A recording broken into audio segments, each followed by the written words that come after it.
I mean, it's really hard to overstate it. Even calling her just a country singer is doing her legacy a big disservice because she was much more than that. She grew up in rural Tennessee. She had a very difficult childhood, described her conditions of growing up as dirt poor. She was one of 12 children, and she began, as many people in that area do, she began singing in church, and then she made it at just 13 years old at something called the Grand Ole Opry, which is a very famous here in the United States country music radio broadcast. And then she had her nationwide breakthrough alongside singer Porter Wagoner in the late 1960s. And that's when she really began blowing everybody's mind with her extraordinary songwriting hits like Jolene, Coat of Many Colors, I Will Always Love You, songs that she all wrote herself. And of course, I Will Always Love You got a remarkable second life in the 1990s when Whitney Houston decided to record her version of the song for the movie Bodyguard, and it became one of the biggest hits of that decade. And of course, Dolly Parton, as I just mentioned, was much more than just country music.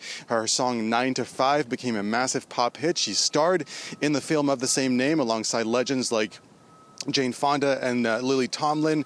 There were other films like Steel Magnolias. There was TV. There was Broadway. There was Dollywood, the theme park that she built in rural Tennessee. And then, of course, her induction in the Rock and Roll Hall of Fame. She was also known to be a very savvy businesswoman.